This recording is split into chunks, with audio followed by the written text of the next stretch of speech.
우리를 사용하소서. 우리 찬양 들으시고 우리 가기 시작합니다. 우리에겐 소원이 하나인데 주님 다시 오실 그날까지 우리 가슴에 새긴 주의 십자가 사랑 나의 교회를 사랑케 하네. 주의 교회를 향한 우리 마음 희생과 포기와 가난과 고난 하물며 죽음조차 우릴 막을 수 없네. 우리 교회는 이 땅의 희망 교회를 교회 내게 예배를 예배 내게 우리 사용하소서. 진정한 부흥의 날 오늘 임하도록 우리 사용하소서. 성령 안에 예배하리라 자유의 마음으로 사랑으로 사역하리라. 교회는 생명이니 교회를 교회 내게 예배를 예배 되게 우릴 사용하소서. 진정한 부흥의 날 오늘 임하도록 우릴 사용하소서. 아멘. 기도하겠습니다. 하나님 아버지, 정말로 교회가 교회를 되고 예배가 예배를 되기 위해서 우리를 사용하여 주옵소서. 정말 하나님이 쓰실 만한 일꾼으로 세워지는 귀한 역사가 있게 해 주옵소서. 오늘 데살로니가 후서의 말씀을 같이 나눌 때에 성령께서 우리 지각을 열어주시고 우리가 변화훈련 성장 성숙되어서 하나님의 일꾼으로 세워지는 귀한 역사가 있게 해 주옵소서. 시종을 주님께 맡겨오며 예수님의 이름으로 감사하며 기도합나이다. 아멘. 예, 이 시간에 우리 교재 115페이지 보시면 본문 이해가 나오게 되어지는데요. 자, 1장은 문안 인사와 데살로니가 교회의 성숙에 대한 감사와 격려 및 간구에 대한 내용이 나오는데요. 1장 1절 2절은 문안 인사입니다. 다른 서신에 서신서 특히 본서에 앞서 보낸 바 있는 데살로니가 전서와 동일한 형식의 인사말이죠. 여기서 발신자가 바울이라는 것을 밝히고 있고요. 은혜와 평강이 수신자인 데살로니 교회와 늘 함께하기를 기원하는 내용으로 수록되어 있습니다. 또한 본문은 성도가 하나님과 그리스도 안에서 하나 되는 연합관계에 놓여 있을 때만이 진정한 기쁨과 평강입니다. 평강을 누릴 수 있음을 보여준다. 그러니까 복이라고 하는 것, 은혜와 평강이라고 하는 것, 이건 다 어디서부터 오느냐? 하나님과 예수 그리스도로부터 오는 겁니다. 그러니까 결국은 하나님과 어떤 관계를 맺느냐가 은혜와 평강이 우리에게 주어지는 길이다라고 하는 것을 볼 수 있죠. 예, 이처럼 바울이 데살로니가 교회의 잘못된 재림관에 대하여 지적하는 편지를 보내면서도 먼저 그들에게 하나님 아버지와 주 예수 그리스도로부터 은혜와 평강을 기원한다는 사실을 통하여 우리는 바울의 목회자로서의 큰 포용력과 사랑, 그리고 하나님과 그리스도만을 의지하는 성숙한 신앙을 엿볼 수 있다라고 하는 겁니다. 여러분, 말 안 듣는 성도 보면 어때요? 마음이 편한가요? 좋은가요? 불편하죠. 바울도 마찬가지예요. 자기의 재림관에 대해서 잘못된 신앙생활을 하는데 마음이 편했겠어요? 그죠? 불편했겠죠. 그런데도 바울은 그들을 책망하기보다는 먼저 뭐예요? 그들을 칭찬하고 은혜와 평강이 있기를 축복하는 어떤 이런 모습을 보게 돼요. 참 쉽지 않거든요. 참 이런 거예요. 목회자들이 참 어려운 게 뭐냐면 낯이 두껍지 않대. 그죠? 그러니까 싫은데 싫은 표정을 안 내야 되는데 싫으면 싫은 표정이 얼굴에서 딱 보여요. 이게 목회자들의 큰 약점인 거예요. 그러니까 성도들은 얼굴 딱 보면서 아이고 목사님 싫다 벌써 딱 느낀단 말이에요. 그러면 참 그다음부터는 어려워지는 거예요. 참 그래서 이걸 어떻게 해야 되나, 싫으면서도 좋은 척 해야 되나, 예? 뭐 이런 거잖아요. 물론 가식적으로 하는 것은 옳지 않겠지만 정말 그런 쉽지 않지만 그래도 해야 돼요. 사도 바울도 그 잘못된 재림관을 가지고 신앙생활 잘못하는 그들을 책망할 때 먼저 그들을 책망하기에 앞서서 먼저 칭찬을 하고, 이게 보니까 바울의 마음이 그만큼 넓어졌기 때문에 이게 가능하다. 그래서 목회자들은 항상 마음이 넓어야 돼요. 그래서 사도 바울이 고린도후서 6장에서 그 고린도 교회를 향해서 그러잖아요. 너희도 마음을 넓히라 그러잖아요. 나도 너희를 향해서 마음을 넓혔다. 예, 사도 바울이 고린도 교회 얼마나 속색입니까? 예? 여러분 그런 교회 가고 싶겠어요? 예? 그럼에도 불구하고 사도 바울은 그렇게 속색이고 바울에 대해서 안 좋은 이야기를 함에도 불구하고 사도 바울은 계속해서 그들의 마음을 넓혀놓고 그들을 충고하고 권면하고 이끌어가는 거예요. 어쩌면 목회자가 그런 바울의 같은 그 마음, 그런 심령을 품지 않으면 이 목회하기 힘들어요. 그래서 우리 마음을 넓혀달라고 기도를 좀 많이 하십시오. 예. 그러므로 그리스도 안에서 복음 전파자로 부름받은 우리 역시 형제들에게 신적 은혜와 평강을 선언하며 자신이 그 매체가 되는 축복을 누리는 자들이 되어야 되는데, 그러니까 은혜와 평강을 이야기를 하려면 내가 은혜가 있어야 되고 내가 평강이 있어야 돼요. 그죠? 아마 여러분 보세요. 예.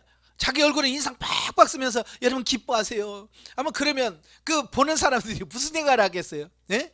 아유, 본인이나 좀 기쁘게 살든지 이렇게 할 거 아니에요. 그죠? 그러니까 사도 바울이 그들에게 자기가 먼저 은혜와 평강으로 누리잖아요. 누리니까 그들에게 은혜와 평강이 있을지어다 라고 선언하고 있는 겁니다. 그러니까 목회자들이 먼저 은혜와 평강 안에 들어가 있어야 돼요. 그죠? 예, 그래야 돼. 자, 3절부터 10절까지 오면 교회에 대한 감사와 격려입니다. 데살로니가 교회에 대한 문안과 축도에 이어서 바울은 서신서의 일반적인 관리에 따라서 데살로니가 교회에 더욱 성숙해진 신앙에 대하여 하나님께 먼저 감사를 드리고 있습니다. 예, 여러분 데살로니가 후서는요, 데살로니가 전서를 보내고 나서 2개월에서 3개월 사이 후에 보낸 편지거든요. 여러분 이 3개월에 사람들이 변하면 얼마나 변했겠어요? 성장했으면 얼마나 성장했겠어요. 그죠? 그럼에도 불구하고요, 이 데살로니가 교회들 성도들은요 그 짧은 2, 3개월 동안에도 그들이 신앙이 성장했다라고 하는 거예요. 저는 이게 데살로니가 이 설을 보면 너무 부러운 거예요. 1장에서 어찌 그렇게 새 안식일의 말씀을 듣고 그렇게 변화될 수 있을까? 그리고 데살로니가전서 받은 지 3개월만 2개월 3개월밖에 안 되는데 또 그 사이에 또 성장했다는 거예요. 근데 오늘날은 왜 이렇게 성장이 안 되는 거예요 도대체가? 그죠? 1년이 가나 10년이 가나 거기서 별로 이렇게 잘하고 있는 모습이 안 보여. 이게 참 어려운 거예요. 저도 여러분이나 이렇게 데살로니가 교회 성도들처럼 영적으로 성장하고 성숙한 모습들이 좀 빨리빨리 좀 나타나시는, 그런 은혜가 있길 바래요. 아시겠죠? 이게 목회자가 목회하면서 제일 어려운 게 그거예요. 변화되는 성도들의 모습이 안 보인다는 거예요. 예, 그럴 때 제일 힘들어요.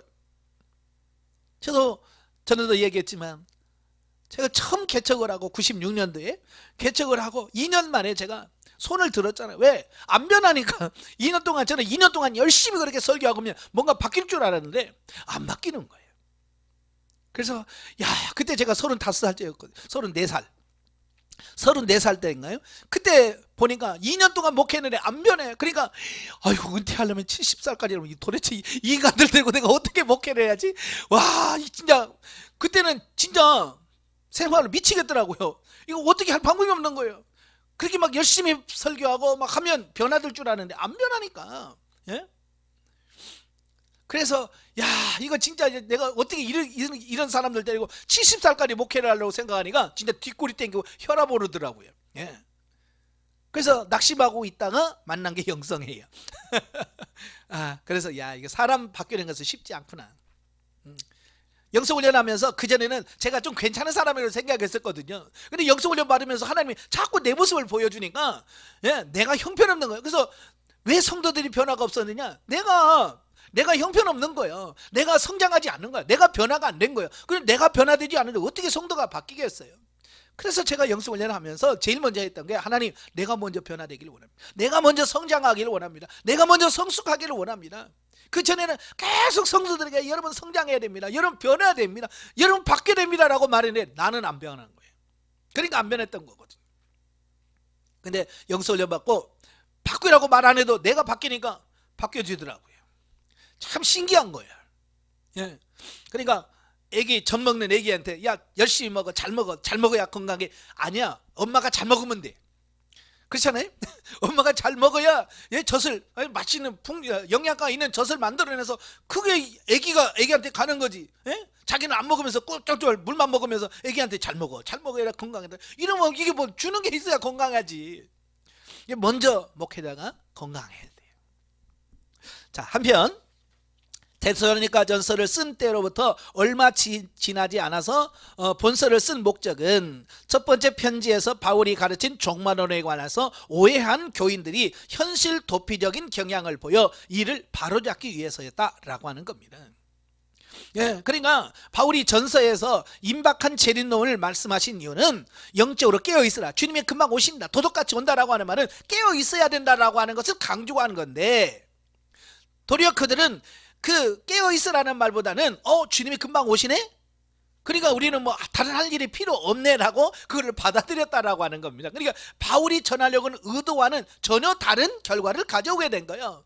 주님 오실 건데 이래서 뭐예요? 주님 오실 건데 돈 벌어서 뭐예요? 뭐 주님 오실 건데 뭐 이러면서 다 안 하는 거야. 무의도식 하는 겁니다. 여러분, 노는 사람은요 쉽게 배고파요. 여러분 경험해 보셨을 거예요. 일할 때는요, 일 아니라고 정신 팔려서 진짜 배고픈 걸 몰라요. 근데요, 할 일 없이 그냥 놀아봐요. 왜 이렇게 배가 고픈지 몰라. 그러니까 이들도 마찬가지예요. 예? 일하는 사람은요, 배고픈 걸 모르고 일해요. 근데 노니까, 무의도식 하니까 배가 고프니까 가서 집사님 나 배고파 밥 줘. 생각해 보세요. 자기들은 일 안 하고 놀면서 열심히 일해서 막 사는 사람한테 가서 집사님 나 배고픈데 밥 좀 줘봐. 그러면 그분들이 뭐라고 생각하겠어요? 예? 그러니까 성도들이 불만이 있을 수밖에 없죠.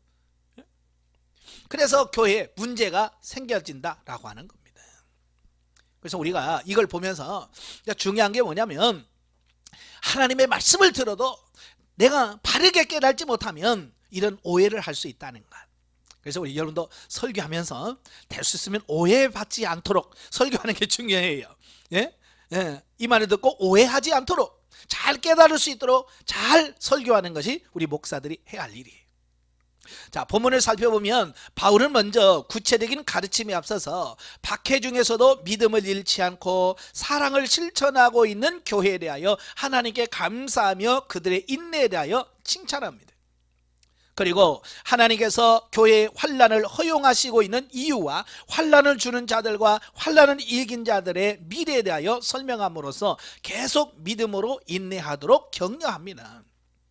자, 여기서 주는 교훈이 있어요. 두 가지인데요. 첫째는 핍박과 환난이 신앙 성장을 가로막을 수 없다라는 것.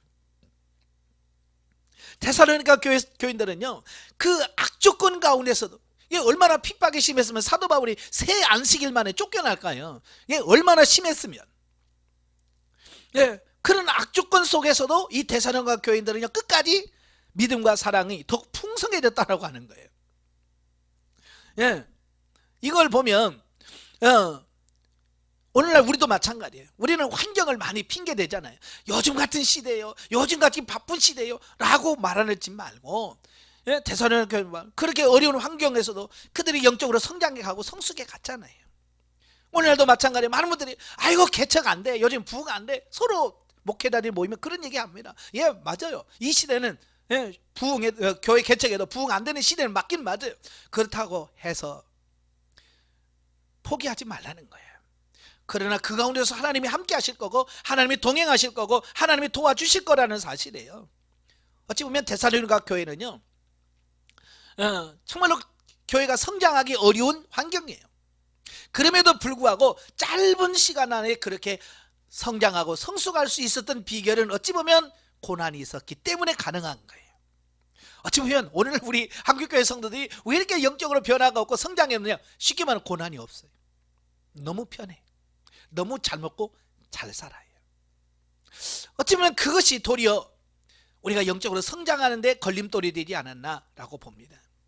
그러니까 고난을 두려워하지 말고 환경을 탓하지 말라. 두 번째로는 성도에게 환난을 주는 자는 결국 환난으로, 환난을 받는 자에 대해서는 안식으로 갚아주시는 하나님의 공의를 깨달아 하나님을 신뢰함으로 고난을 극복하는 자가 되어야 된다라고 하는 사실이에요. 하나님의 심판의 기준은 분명하다고 그랬어요. 행한 대로 갚아주신다. 아시겠죠? 그래서 세상에서 핍박하는 자들이 세상의 끝날에는 다 하나님의 심판을 받을 수밖에 없고, 지금 예수 그리스도 때문에, 복음 때문에 고난받는 자들에게는 하나님께서 안식으로 갚아주신다라고 하는 사실이에요. 그러니까 어떻게 해야 되겠어요? 지금 세상에서 우리가 누리려고 하지 마세요. 왜? 지금 누려서 세상에 잘 먹고 잘 살면 주님 앞에 와서 받을 게 없어요. 우리가 주님과 함께 고난을 자처하고 고난에 동참하는 그런 삶이 되셔야 됩니다. 예. 자, 11절 12절에 보면 교회를 위한 간구입니다. 자, 통상적으로 바울 서신의 형식에 따른 감사와 격려에 이어서 본문에는 데살로니가 교회를 위해서 바울의 기도가 나옵니다. 자, 일반적인 경우에는 전자가, 그러니까 감사죠. 감사는 수신자가 가진 미덕에 대한 감사의 성격을 지니요. 그 다음에 후자의 격려는 수신자들에게 부족한 면을 보충해달라고 하는 간구의 성격을 지니나, 본문은 데살로니가 교인들의 믿음이 더욱 성장하여 예수의 이름이 영광을 받으시고 그 안에서 수신자들도 영광을 얻을 수 있기를 간구하는 내용으로 되어 있습니다. 이는 어려운 여건 가운데 있는 데살로니가 교인들의 신앙이 변치 않고 더욱 성장하기를 바라는 바울의 심정을 그대로 보여준 부분이다라고 볼 수 있습니다. 예. 그러니까 바울은요, 이 데살로니가 교회 성도들이 영적으로 끊임없이 성장해가고 성숙하기를 원한 거예요. 왜냐하면 성장하고 성숙하는 것이 멈추는 그 순간부터 문제가 발생하기 시작합니다. 교회도 그래요. 막 성장을 할 때는 문제가 없어요. 근데 성장하다가 어느 딱 멈추잖아요. 근데 멈추면서부터 이제 문제가 시작이 되어지는 것을 보게 돼요. 기도하다가 기도가 멈추면 문제가 발생하게 돼요. 그래서 뭐든지 멈추지 말고 계속해서 이어가는 것이 중요하다. 예, 아시겠죠?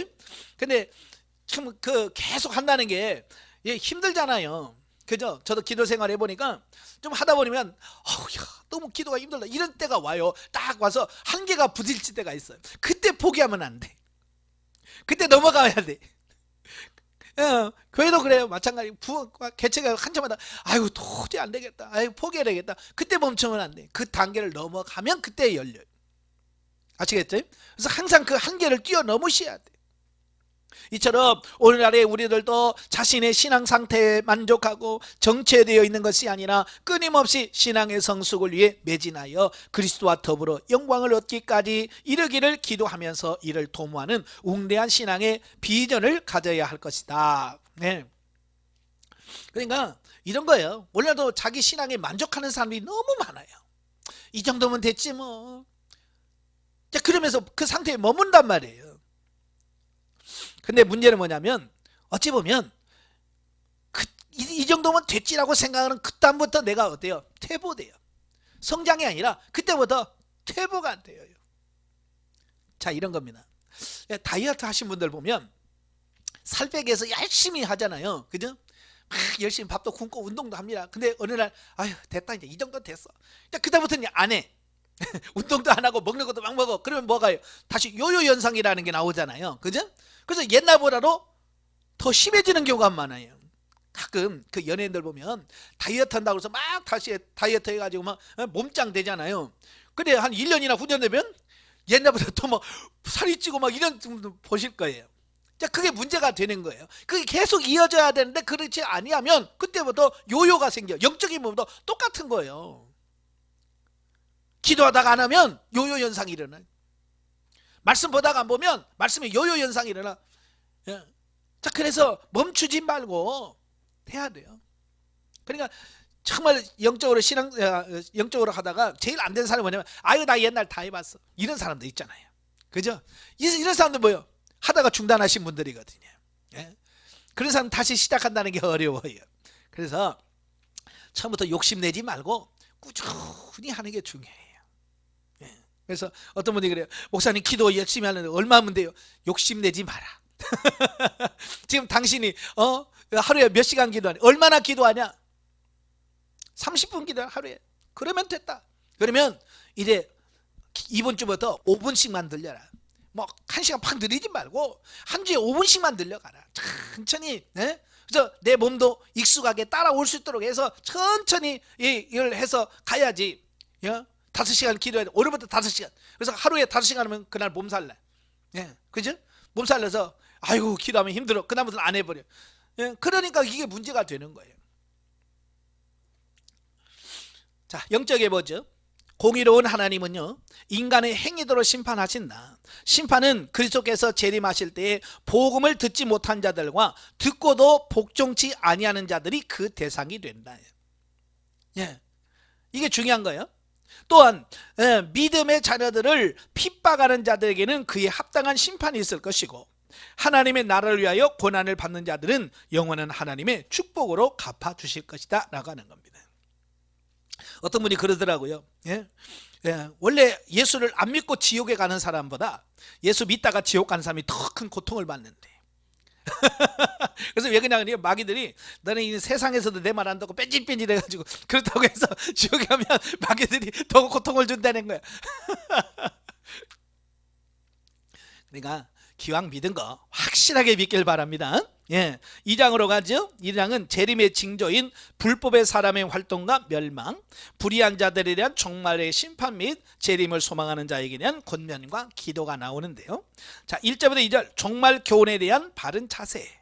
바울이 데살로니가 교회에 두 번째 편지를 쓰게 된 구체적인 동기는 그들이 데살로니가전서 4장 13절에 18절에 기록된 죽은 자와 산 자의 문제, 또 데살로니가서 5장 1절부터 11절에 기록된 재림의 시기 문제 등을 잘못 해석해서 다음에 두 가지 잘못을 저질렀기 때문이다. 첫째는 당시 자신들이 당했던 박해를 임박한 종말의 징조로 착각하는 극단적인 현실 도피 경향을 보였다는 겁니다. 그러니까 이 종말에 여러 가지 징조들이 나타난다고 그랬잖아요. 그죠? 여러 가지 징조가 나타나는데 그 한두 가지 징조를 가지고 이때야 맞아, 이 성경에서 이렇게 말씀했어 라고 그걸 극단적으로 자기에게 꿰어 맞추는 경우가 많더라 그 말이에요. 자, 예를 들어서 이런 거야. 기근과 지진이 일어날 거다. 그러면 우리는 지진만 일어나면 뭐부터 생각해? 야, 주님 오실 날이 다 됐나 보다. 이렇게 그 지진 하나만 가지고 그때가 됐다라고 우리는 생각을 한다 그 말이에요. 기근이 오면 봐봐, 예수님이 기근 온다고 그랬잖아. 어머, 먹을 거 없어, 우리가 굶어 죽잖아. 이거 예수님 오실 때야 라고 어떤 한두 가지를 가지고 그냥 그걸 그 시기에 띄어 맞추는 겁니다. 이들이 데살로니가 교회 성도들이 신앙생활 하는데 너무 힘든 거예요. 핍박이 너무 심한 거예요. 그러니까 예수님이 뭐라고 했어요? 그때는 환난과 핍박이 많을 거다. 그러니까 그것이 그래, 이 주님 오실 때가 되니까 그래. 이렇게 그걸 자기 현실에다가 꿰어 맞춰버리는 겁니다. 이게 참 큰 문제예요. 두 번째는 성도로서 주의 재림을 기뻐해야 함에도 불구하고 행여나 자신도 심판을 받지 않을까 두려워했다라고 하는 겁니다. 예나 지금이나 정말 그러면 전부 다 두려워합니다. 그래서 성도는 아예 요한계시록 설교하는 걸 싫어합니다. 왜? 그걸 보면 두려워, 무섭거든요. 이건 인간들이 가지고 있는 보편적인 두려움이에요. 이건 예수를 믿는 사람이든 안 믿는 사람이든 정말 심판 얘기만 들으면 두려운 것은 사실인 거예요. 그래서 사람들이 심판 얘기하고 종말론 얘기하면 하지 마라 그래. 그래서 바울은 예수님의 재림 전에 발생한 사건들을 언급하기에 앞서서 그들의 재림에 대한 정보의 원천이 잘못되었으며 재림을 맞을 자세가 잘못되었다라고 하는 것을 말씀해 주는 거예요. 너희들이 자세가 잘못됐다. 즉 재림이 이미 성취되었다고는 거짓 교사들의 잘못된 가르침에 미혹되어서 마음이 동요되고 두려워하는 바람직하지 못한 자세를 바울이 시정하려고 했다라는 겁니다. 그러니까 그때 당시도 이미 예수님이 재림이 끝났어 라고 말, 그래 그럼 믿어도 소용없네 이제 이렇게 돼서 많은 사람들이 에이 끝났는데 뭘 라고 해서 신앙생활에 전진하지 못하는 어떤 이런 모습이 보였다는 말이에요. 이러한 사실은 우리에게 구원의 참된 가르침이 다른 잘못된 가르침에 의하여 침해될 수 있음을 보여준다. 그렇잖아요. 성도들도 보면 신앙생활 잘하다가 어느 순간에 삐딱해지는 경우가 있거든요. 그거 보면 원인이 있어요. 누군가에게 잘못된 정보를 받고 잘못된 교육을 받으면 빗나가게 돼 있습니다. 예. 더욱이 많은 사람들이 종말론에 대해서 정말 예민하고 민감합니다. 저도 이렇게 보면 가끔 보면 쟤도 놀랄 만한 이상한 얘기들을 해요. 그래서 어디서 들었어요? 그러면 유튜브에서요. 유튜브에서 들었다는 거야. 그러니까 유튜브에서 들어도 잘 정확하게 분별해서 들어야 되는데 그냥 무분별하게 받아들이는 겁니다. 그게 중요한 거예요. 그게 무서운 거예요. 특히 이러한 가르침은 영, 말, 편지라는 표현에서 알 수 있는 바와 같이 참된 가르침의 전달 수단과 유사함으로 인하여 자칫 잘못하면 미혹받기 쉽다는 겁니다. 그러니까 영이라고 하는 말은 계시를 받았다는 거야. 내가 꿈으로 주님이 나타나서 이렇게 말씀하셨다. 내게 이렇게 환상 주게 말씀하셨다. 그러면 사람들이 깜빡하잖아요. 그죠? 예. 그 다음에 말, 음성으로 들었다. 또 편지. 난 누구한테 사도 바울한테 편지를 나한테 개인적으로 편지 받았어. 뭐 이런 것들이 있잖아요. 이런 것들을 통해서 사람들을 미혹한다 그 말이에요. 따라서 항상 영적으로 각성하여 이러한 이단적 가르침을 식별할 수 있는 자가 되어야 한다라고 하는 겁니다. 그러니까 쉽게 동요되거나 넘어가면 안 되고 이걸 분별해야 된다라고 하는 겁니다. 자, 3절 4절에 보면 배도하는 일과 불법의 사람 출현 예언인데요. 자, 본문에서 바울은 그리스도의 재림 전 종말의 때에 반드시 등장할 사람이 있는데 바로 불법의 사람. 불법의 사람의 정체와 그가 등장하기 전에 배도하는 일이 발생할 것을 설명하고 있습니다. 자, 그리고 종말에 등장할 불법의 사람이 하나님이 임재하시는 곳, 특히 성도들과 교회에 군림하여 자기의 거짓된 신성을 주장하며 자기에게 예배할 것을 강요할 것이라고 언급을 하고 있습니다. 지금 그게 잘 나타난 게 뭐냐면 이단 사이비들 그잖아요. 그들은 말세에 일어날 교주들의 모형이고 예표거든요. 그러니까 이 교주들은 뭐야? 전부 다 자기들을 뭐라고 그래요? 내가 재림 예수다. 내가 하나님이다 라고 주장을 합니다. 박태선도 그랬고요. 지금 이상한 돌나라 또 뭐 은혜의 뭐 신옥주 다 뭐요? 자기가 계시받은 하나님이라는 거야. 그래서 자기한테 잘해야 된다고 말하는 겁니다. 마지막에 보면 이 적그리스도가 나타나면 그렇게 할 거라는 거예요. 그래서 전 세계에서 자기가 교회에 군림하고 자기를 신앙하고 숭배하도록 만든단 말이에요. 그러므로 종말에 성도들은 깨어있지 않으면 이러한 세력에 미혹돼서 악을 도모하다가 결국에는 멸망에 이르는 자가 되기 쉽다라고 하는 거예요. 참 그걸 보면 정말 이해가 안 되는데 그들은 그게 맞다고 하는 거야. 그러니까 신옥주 그게 뭐야? 타작마당이라고 그러잖아요. 그래서 성도들 막 때리는 거야. 그럴 때 악기가 나가고 뭐 한다나. 그래서 막 성도들도 같이 돼서 막 같이 때리고 폭행하고 심지어 죽고 그러잖아요. 이게 참 어찌 보면 어떻게 그게 가능할까? 우리는 그렇게 생각하죠. 근데 미혹되면 그렇다니까. 자, 옛날 우리 담임 선교도 봐서 알잖아요. 우리 딸 어떻게 그날 뭐 예수님 오셔? 근데 그들은 그게 믿는 거야. 미혹되면 그럴 수 있어요. 그러니까 미혹되지 않게 하는 것이 중요한 거예요. 따라서 성도들은 성경 말씀의 예언에 따라서 그리스도의 재림이 언제 이루어질지에 대한 영적 안목을 가지며 또한 악한 세력을 분별하고 한 걸음 더 나아가 이들과 싸우는 영적 전사가 되어야 된다 그 말입니다. 그러니까 결국은 말씀으로 돌아가야 돼. 근데 성도들이 왜 그러냐? 성경을 안 읽어. 성경을 안 읽어요. 성경을 안 읽으니까 뭐 알 수가 있어야죠. 그렇죠? 예. 목회자들 중에서 이상한 소리 하는 사람 보면 성경 안 읽어요. 맨날 다른 것만 읽어. 말씀이 텍스트잖아요. 기준이잖아요. 표준입니다. 그러니까 성경을 모르면 안 돼요. 깜짝깜짝 놀라는 게 뭐예요?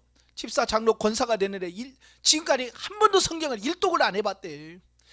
예? 물론 많이 한다고 되는 건 아니지만 그래도 그 정도 되려면 성경을 좀 몇 번씩 읽어야 될 거 아니에요. 그렇잖아요? 우리도 목회하려면 그렇잖아요. 목회하려면 성경을 알아야죠. 성경을 안 읽으면 안 됩니다. 내가 성경을 신학을 했다고 해서 성경을 다 아는 건 아니잖아요. 늘 성경 말씀을 봐야 되는 거예요. 그래서 저도 그래요. 저도 아침에 새벽에 8시까지 2시간 기도하고 밥 먹고 사무실에 출근하면 제일 먼저 하는 게 뭐냐면 성경 펴놓고 1시간 읽는 거예요. 성경. 이건 누굴 위해서가 아니라 내 영의 양식을 위해서, 내 자신을 위해서 성경을 읽는 거예요. 그래서 1시간 성경 읽고 그 다음에 내 할 일을 하는 거예요. 왜? 그게 기본이거든요. 그래서 우리가 말씀을 가까이 하고 우리 목회자들부터 성경을 많이 좀 읽으셔야 돼요. 그래야 속지 않아요. 아까도 말한 것처럼 사단들은요 기가 막히게 말씀을 살짝씩 꼬아가지고 얘기하거든요. 그러니까 그 분별하지 못하면 거기 넘어가 버리는 거예요.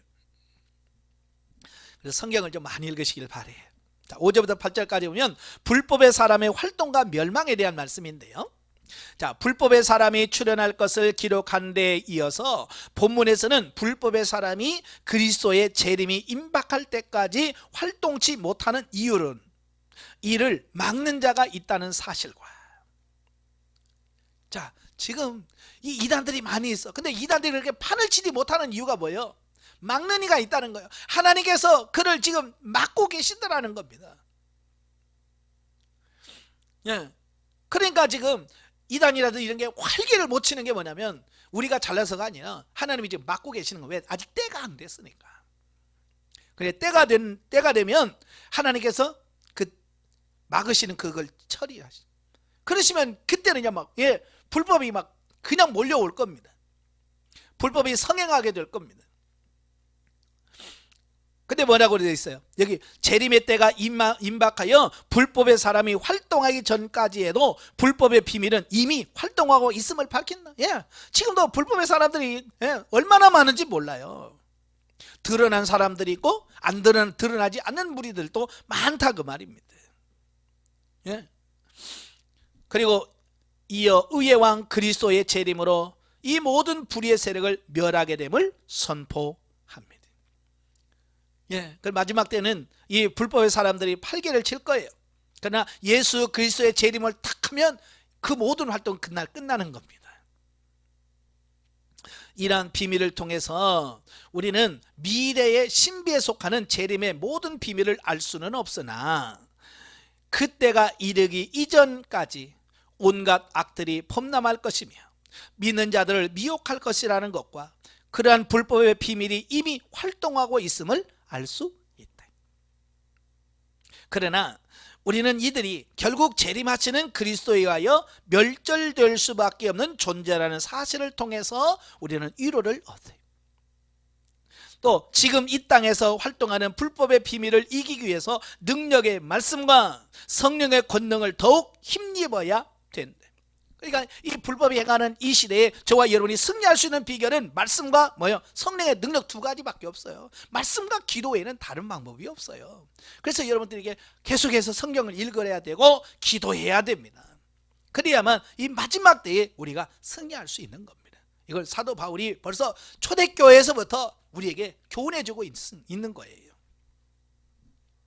9절부터 12절까지 오면 불의한 자들에게 임하는 종말의 심판.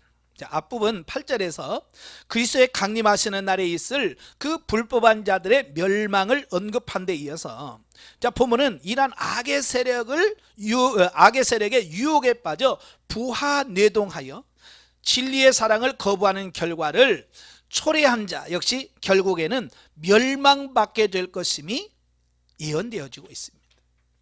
여기서 부하뇌동이라고 하는 말은 뭐예요? 예, 우레소리에 맞춰 함께 한다는 뜻이에요. 예, 이 말은 무슨 말이냐면 자신의 뚜렷한 소신이 없이 그저 남들이 하는 말에 따라가는 어떤 그런 행동을 의미하는 겁니다. 그러니까 성경에서 정말 그러한가? 베레아 사람들처럼, 예? 바울이 말씀을 전하면 정말 그러한가?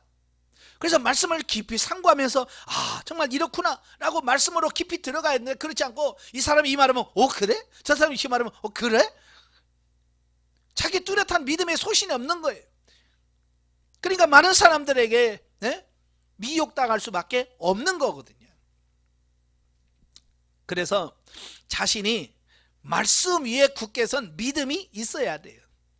아시겠죠?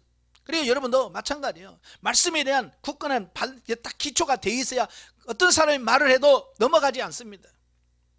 대부분의 목회자도 그래. 저는요 성경에 약해요. 이런 사람들 보면요 다 넘어가요. 어느 순간에 보면 다 이단에 가 있어요. 왜? 말씀에 깊이가 없으니까 넘어갈 수밖에 없는 거예요. 그래서 우리가, 예, 말씀을 깊이 알고 말씀 위에 굳게 서는 저와 여러분이 되셔야 됩니다. 말씀의 깊이가 없으면 결국 뭐냐면 말씀의 종이 돼야 되고 하나님의 종이 돼야 되는데 사람의 종이 돼버려요. 사람의 종. 그래서 이단들 보세요. 이단에 빠진 있는 사람들 보세요. 하나님 말씀에 순종합니까? 아니요. 교주에게 순종해버려요. 왜?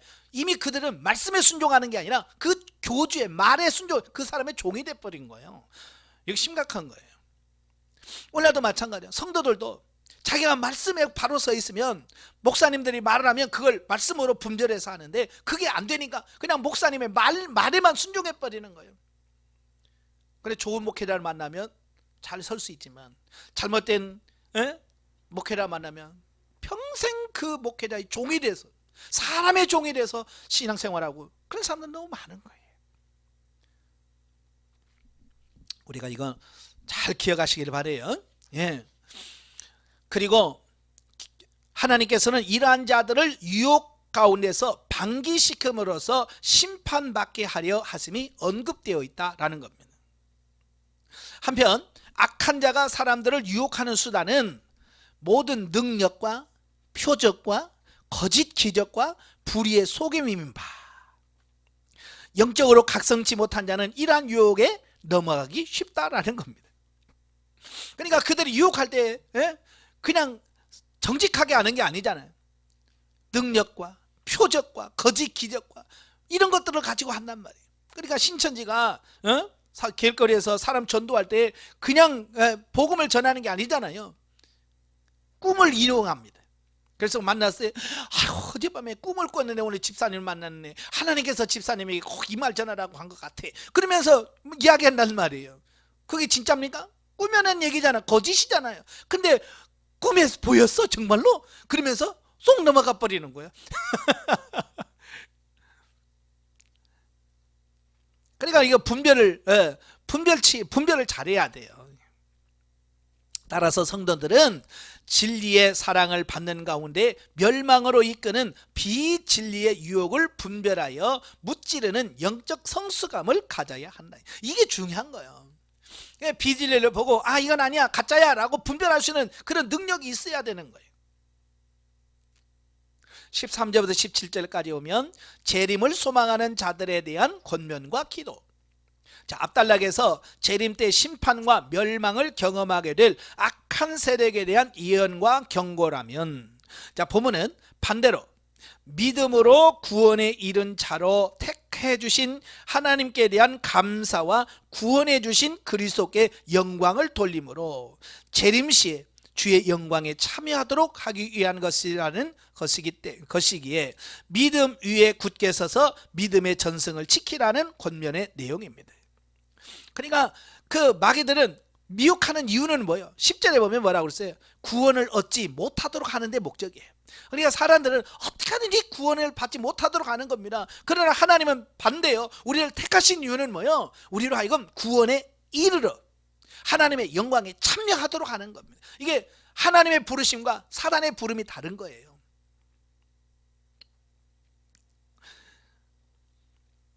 자, 그리고 이어 독생자를 세상에 보내사 죄의 문제를 해결받는 위로를 주시고 소망을 주신 하나님께서 데살로니가 성도들을 계속 굳게 지켜주실 것에 대한 간구의 내용을 담고 있다. 사실 구원은 우리가 얻는 게 아니잖아요. 하나님이 주시고 하나님께서 지켜주시고 보호해 주셨기 때문에 구원을 받는 거거든요. 그죠? 그래서 늘 기도하셔야 돼요. 하나님 나를 도와주세요. 하나님 온전한 구원에 이르게 해주세요 라고 하나님께 도움을 요청하는 그런 기도를 하셔야 되는 거예요. 이미 편지의 서두에서 감사와 기도를 한 바 있는 바울은 다시 여기서도 모든 것의 원천이 되신 하나님께 감사와 보호를 귀결시킴으로써 그의 성숙한 신앙의 면모, 연모가 아닌 면모입니다. 면모를 보여주고 있다. 이러한 본문을 통해서 우리는 두 가지 교훈을 얻을 수 있는데요. 자, 첫째는 하나님이 우리를 부르신 목적은 삼위 하나님이 영광을 받으시기 위함이다. 그래서 우리가 존재하는 이유, 우리가 구원한 이유는 결국 하나님께 영광 돌리기 위함이에요.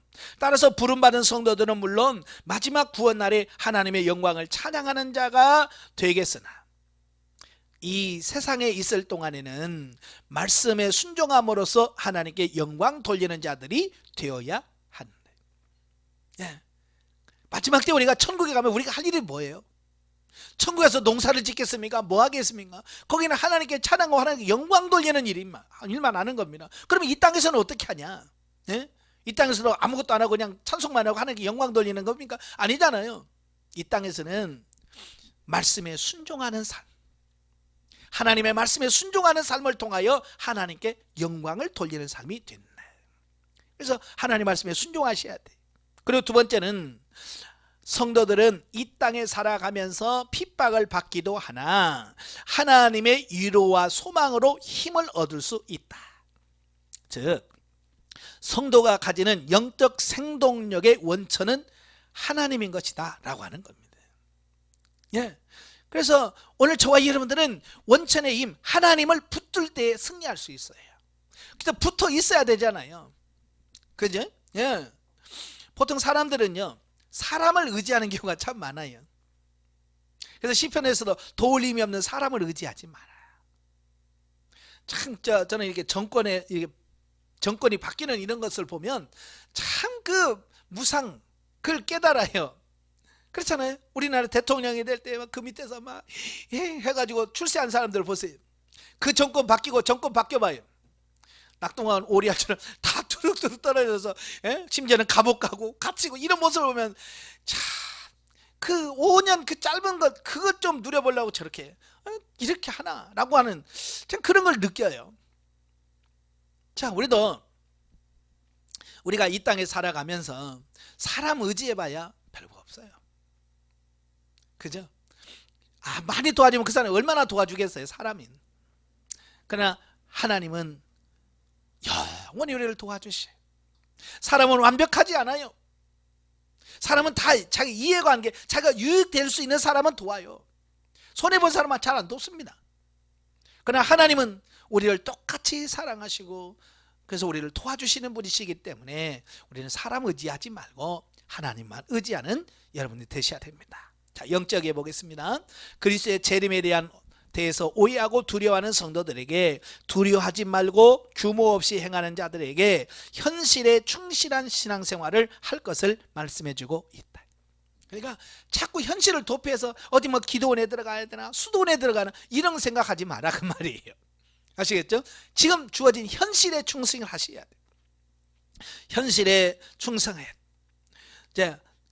주님의 재림의 날이 가까울수록 육신적인 생각으로 두려워하여 현실에 주어진 삶을 무시하는 것이 아니라 영적인 측면에서 하나님을 두려워함으로 자기를 돌아보아 그 말씀에 합당한 삶을 살아야 합니다. 왜? 그게 사는 길이니까. 여러분 내일 주님이 오시면 어떡할 거예요? 오늘 뭐 해야 돼요? 영성훈련 받아야죠. 그렇잖아요. 내일 주님 오셔. 여러분 뭐 할 거예요? 여러분 주어진 목회해야지요. 자기 지금 주어진 그 삶에 충실하는 것이 주님을 맞이할 수 있는 준비하는 길이다. 그걸 꼭 기억하시면 좋겠고요. 자, 3장입니다. 기도의 요청과 규모 없는 생활에 대한 권면 및 맺은 말. 1절부터 5절 기도의 요청과 바울의 기도. 재림에 대한 데살로니가 교회 오해를 불식시키기 위해서 2장에서 교훈한 데 이어서 3장 1절부터 15절은 재림에 대한 바른 신앙을 가진 자가 생활 가운데서 지켜야 할 실제적인 교훈을 주고 있습니다. 예. 그러니까 이런 거예요. 어떤 잘못된 교리를 가지고 있으면 그것은 뭐예요? 그런 잘못된 교리에 의한 삶이 정해질 겁니다. 이 교리가 잘못됐다면 그의 삶도 잘못될 수밖에 없는 거죠. 그죠? 그러니까 바른 교리를 바르게 아는 것이 중요하다라고 하는 사실입니다. 그래서 이단에 빠진 사람들이 보면 그렇잖아요. 부모도 몰라보죠. 예. 가정도 포기합니다. 직장도 그냥 왜 그럴까요? 예, 그곳에 들어가서 배운 교리가 그렇게 만들기 때문에 그런 거거든요. 그러니까 그렇게 착실했던 아들들도 신천지에 들어가면 부모도 몰라보잖아요. 그렇잖아요. 왜? 그들의 교리가 그러니까 그러는 거예요.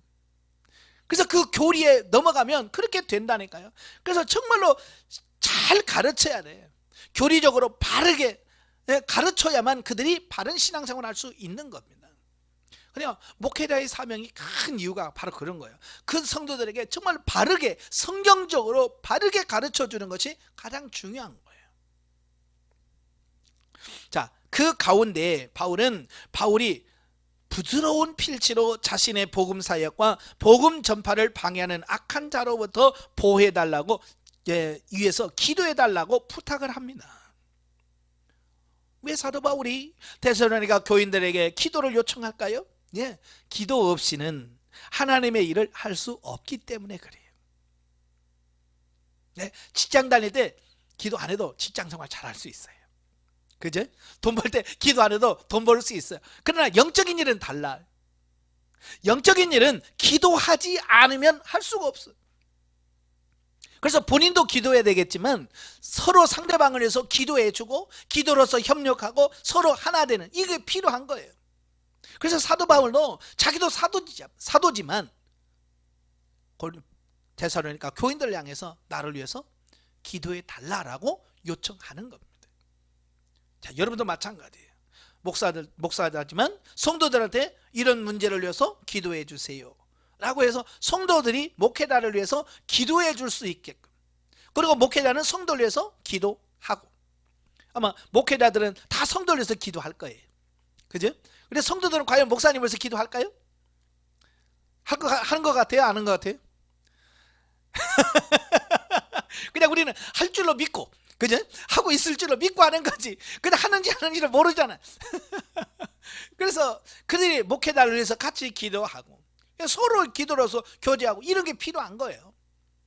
아시겠죠? 그래서 필요한 게 있으면 그들에게 기도해 달라고 요청, 사도 바울처럼 이런 문제가 있다, 이런 문제로 같이 기도해 달라.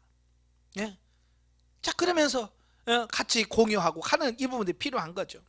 자, 더불어 하나님께서 데살로니가 교인들을 지키실 것과 또 그들에게 복음에 순종할 것을 권면하고 그들이 하나님의 사랑과 그리스도의 인내를 가질 것을 간구하는 기도로 구성이 되어 있습니다.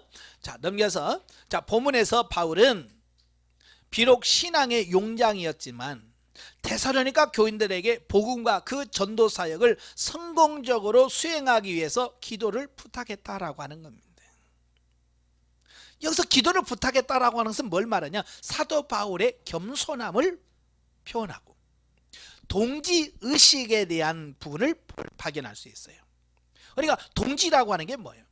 예? 동지라고 하는 것은 같은 어떤 동질성을 갖고 우리는 같은 하나라고 하는 어떤 이런 동질감을 말하는 거거든요. 그죠?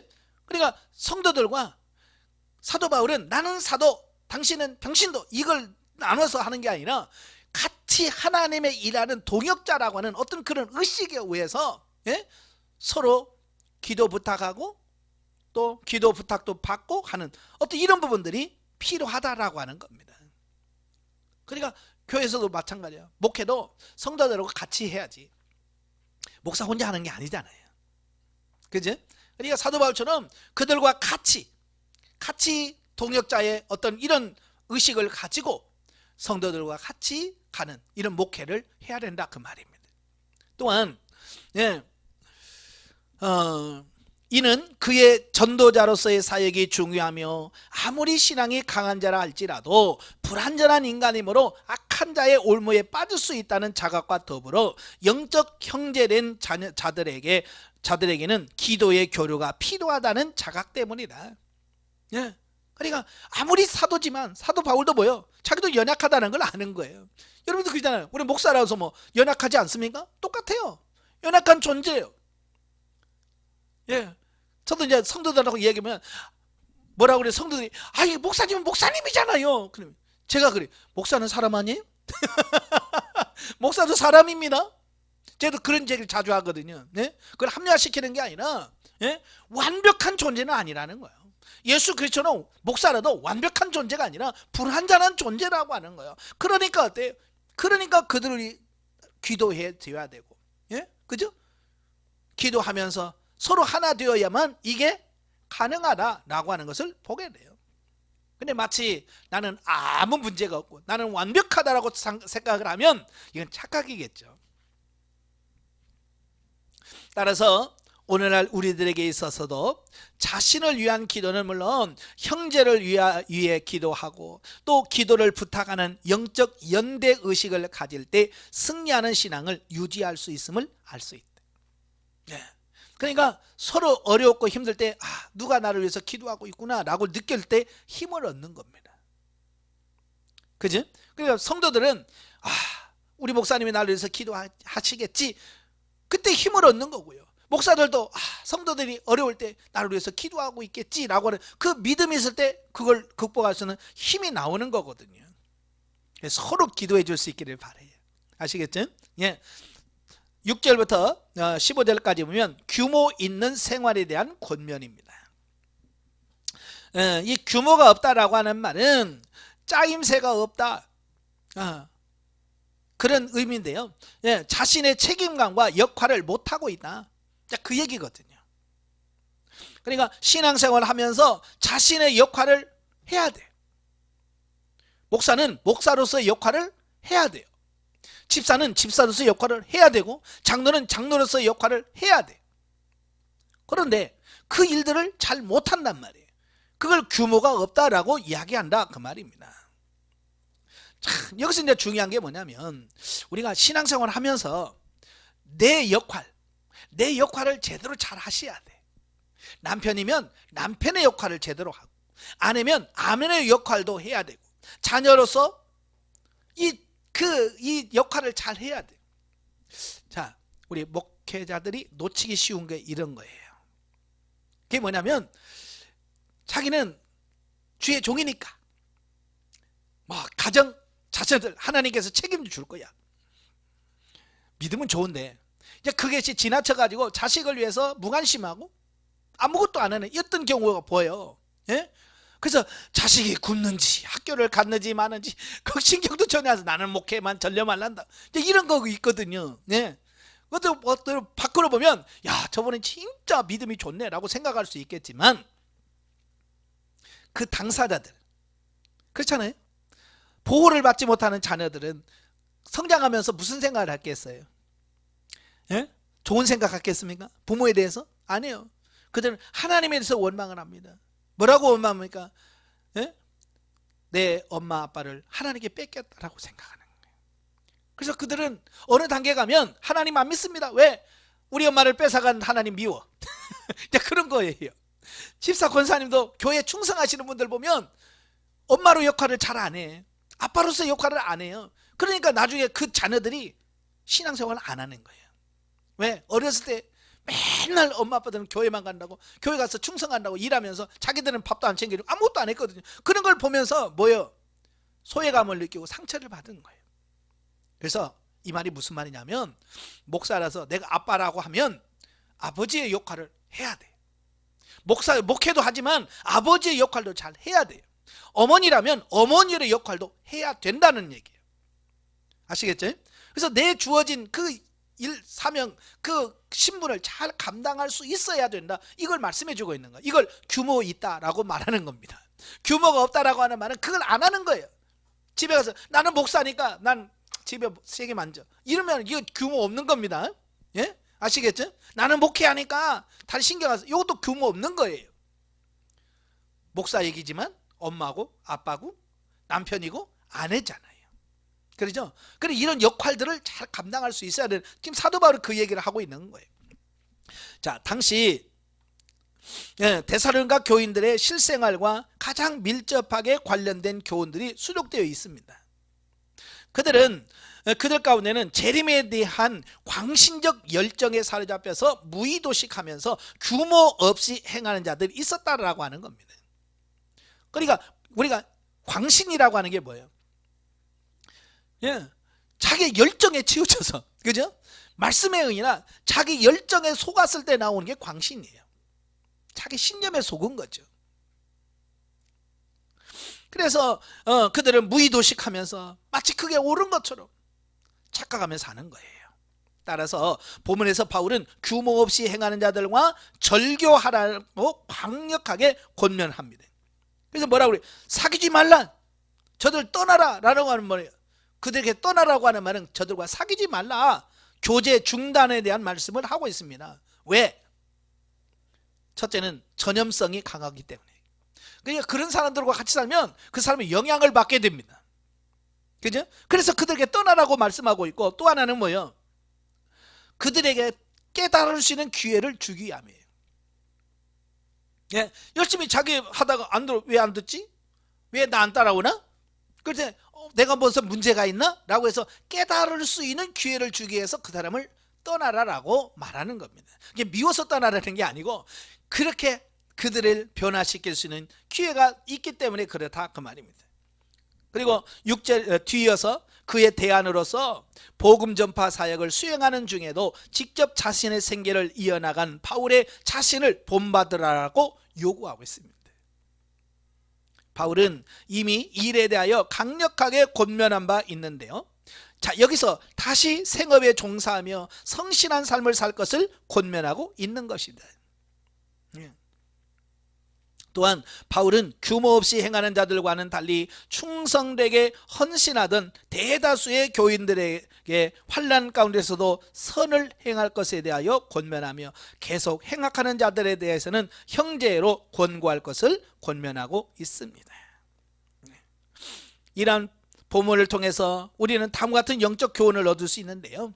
자, 첫째는 성도는 말씀에 입각한 올바른 신앙을 가져야 한다.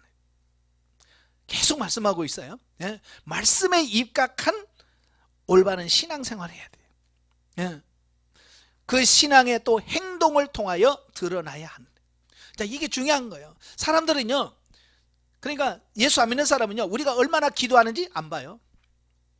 우리가 성경을 얼마나 많이 읽는지 안 봐요. 뭘 봐요? 우리의 삶을 보는 거예요. 우리의 삶을 보는 겁니다. 그래서 내가 얼마나 영적이냐, 얼마나 신령하냐라고 하는 부분은 나의 삶을 통해서 자연스럽게 보여주는 겁니다. 예, 아시겠죠? 예. 근데 많은 사람들이 왜 그렇게 못 사냐? 살아야 되는데 왜 못 사냐? 첫째는 몰라서 그래. 그렇죠? 어떻게 살아야 되는지를 몰라서 그럴 수가 있어요. 그러면 그 책임은 누가 있어요? 예? 목회자의 책임이죠. 왜? 잘 못 가르친 책임이에요. 그죠? 그러니까 목회자라고 하는 것은요, 정확하게 알고 제대로 가르쳐야 될 책임과 의무가 있는 거예요. 아시겠죠? 그러니까 성도들이 잘못 살면 제일 먼저 내가 잘못 가르쳐서 그렇구나, 내가 바르게 가르치지 못한 결과구나 라고 해서 우리 자신을 되돌아봐야 돼요. 예. 그 다음에 두 번째로는 알아도 순종하지 않기 때문에, 예, 많은 사람은 제대로 가르쳐도 순종을 안 하거든요. 그건 자신들 문제예요. 그죠? 예, 못 가르친 것은 우리 책임이지만 가르쳐 전에대로 못 살면 그들 책임인 거예요. 에스겔에서 분명히 말씀했잖아요. 예? 어떤 사람에 대해서 하나님이 망하리라. 그래서 가서 말을 안 하면 그 피값은 내가 받아. 그죠? 그렇지만 가서 말했는데 그가 듣지 않으면 책임은 그가 책임지는 거예요. 그래서 오늘 우리도 목회자로서 정말 하나님 앞에서 책임을 다하려면 어때요? 제대로 가르치는 게 중요한 거예요. 그래서 그들이 듣기 좋아하든 싫든 우리가 할 일은 하나님 말씀을, 진리를 바르게 전하는 것이 우리가 할 일이에요. 아시겠죠? 자, 둘째는 말씀에 순종하는 삶을 사는 신앙인의 행동을 본받아야 하며, 자신에게 주장할 권리가 있다 하더라도 더 큰 영적 유익을 위하여 이를 유보하는 겸양의 태도가 필요하다라고 하는 겁니다. 예. 그래서 우리는 평신도라도 정말 잘 사는 모습 보면 목회자 배워야 돼요. 정말 좋은 모습 있으려면 그게 배워야 돼. 그리고 자기가 주장할 권리가 있다 할지라도 더 큰 하나님의 영광을 위해서는 이것도 양보하고 미룰 수 있는 어떤 이런 부분도 필요한 거예요. 셋째는 노동은 하나님께서 인간에게 요구한 것이므로 이를 부지런히 행하는 것이 마땅히 인간의 마땅한 도리며, 이에 대해서는 하나님의 축복이 주어진. 그러니까 일하는 것에 대한 죄의식을 갖지 말아야 돼요. 저는 가끔 이제 평신도를 이렇게 상담을 하다 보면 그분들이 그래요. 직장 형편, 가정 형편도 어렵고 직장 생활을 해야 되는데요, 혹시 직장 가면 하나님이 나 혼내지 않을까, 이런 생각들을 많이 가지고 있어요. 예? 왜냐하면 그분들은요, 교회 가서 봉사해야 하고 이래야만 하나님의 일이고 그래야만 된다고 배웠기 때문에 그런 생각을 많이 가져요. 제가 그래요. 아니요, 그런 생각 필요 없어요. 하나님은요, 일하는 자 뭐라고 하지 않아요. 일 안 하고 게으른 걸 뭐라고 하지. 물론 일한다는 것 때문에 영적인 생활을 게으리 해서 하나님이 멀어진다면 그게 문제가 되겠지만, 그렇지 않는다면 일하는 것 좋은 겁니다. 제가 그렇게 해요. 일하는 걸 나쁘다고 평가하면 안 돼요. 사실은 예전에는 교회 봉사할 사람들이 많았어요. 왜냐하면 20년 30년 전만 해도요, 남자들은 출근하고 여성들은 살림했잖아요. 그죠? 그때는 교회가 참 좋았어요. 왜요? 낮이 되면 여성도들이 막 교회에 바글바글하고 봉사도 하고 전도도 하고 막 그랬어요. 근데 지금은 여러분 아마 교회도 그럴 거예요. 남녀 없어요. 다 직장생활 다 합니다. 그죠? 그러니까 낮에 구역 예배 하려고 해도 구역 예배 나오는 사람이 없어. 왜? 다 직장 당하니까. 얼마 전에 어느 분 만났는데 그분이 그래요. 직장 생활하면서 그냥 구역 예배 드리려니까 힘들어 죽겠대. 그렇죠. 일주일에 낮에 하고 이렇게 구역 예배 하는 게 쉽지 않죠. 그럼에도 불구하고 어떻게 해야 돼요? 우리가 해야죠. 그러니까 그러다 보니까 교회 나와서 봉사할 사람 없고, 전도하려고도 전도할 사람도 없고, 그러니까 자꾸 이제 목회자 입장에서는 직장 그만두고 봉사하라고 이렇게 할 수밖에 없지요. 왜? 너무 그러니까. 그렇지만 일하는 것 때문에 그걸 정죄하거나 판단하면 안 됩니다. 아시겠죠? 넷째는 뭐냐? 선을 행하는 가운데 악한 세력의 방해가 있을 수 있으나 결코 낙심하지 말아야 된다. 왜냐하면 핍박은 언제든지 있어요. 사단을 이기신 그리스도께서 선을 행하는 자와 더불어 싸워주심을 힘입어 더욱더 선을 행하는데 힘써야 한다. 다섯째로 말씀에 입각하여 살지 않는 자는 그가 반성할 수 있도록 제재를 가하되 결코 그의 영혼을 미워하는 마음을 가져서는 안 되며 사랑과 형제로 권면해야 된다. 참 이거 매우 중요한 거예요. 사람을 미우면요, 말부터 이상하게 나가. 그죠? 아마 여러분도 그럴 거예요. 목사지만 자기 마음에 안 드는 성도가 있으면 괜히 입에서 말이 그냥 부드럽게 안 나가요. 그죠? 예를 들어서 집사님 기도하셔야죠 라고 말하면 좋은데, 기도해, 기도하니까 그치, 이렇게 나갈 수 있다 그 말입니다. 그죠? 왜? 이 안에 그 사람에 대하여 불편한 어떤 그런 마음이 있기 때문에 그렇다 그 말입니다. 그러면 안 되죠. 그죠? 그래서 그런 마음을 일단 버리고 정말 그 영혼을 사랑하는 마음으로 우리가 권면하고 바르게 세워갈 수 있는 목회자가 돼야 되겠죠. 자, 마지막으로 16절 18절 맺은 말입니다. 이 부분은 본서 전체의 결론부로서 다른 서신서의 양식과 유사하게 데살로니가 교회를 위한 바울의 목회자적 기도와 문안 그리고 축도로 구성되어 있습니다. 본서를 시작함에 있어서 데살로니가 교인들에게 은혜와 평강을 기원했던 바울은 이제 편지를 끝맺음에 있어서도 다시 평강과 은혜를 간구함으로써 성도의 삶이 하나님과 그리스도와 더불어 사는 것이야 하며, 그럴 때 비로소 참된 평강과 은혜를 체험할 수 있다라고 하는 사실을 말씀해 주고 있습니다. 영적에 봅니다. 우리는 그리스도의 사랑을 잘못 이해하여 복음을 떠나 사는 사람을 무조건 용납하는 것으로 생각할 수 있으나 때로는 그리스도의 권위로 행하여 이런 자들을 떠나라라고 말씀해주고 있습니다. 그러니까 우리는 이건 뭘 못하냐면 우유부단한 거예요. 이거 끊을 거 끊고 좀 이렇게 해야 될 건 해야 되니 그걸 못해요. 그죠? 저부터도 참 이게 잘 안 되거든요. 그러다 보니까 그 사람들에게 잘못된 메시지를 줄 수 있습니다. 그러니까 잘못했는데도 이거 안 돼! 라고 해야 하는데 그걸 못하니까 그 사람들은 이거 해도 되나 보다, 이거 뭐 해도 괜찮은 건 같다 라고 해서 할 수밖에 없는 어떤 이런 모습을 우리가 제공해 줄 수 있다는 얘기예요. 그래서 아닌 건 아니라고, 진리는 진리로 바르게 알려주는 것은 중요하다. 이는 다른 지체들이 함께 그들과 동화되어 죄악의 포로가 되지 않도록 하기 위함이다.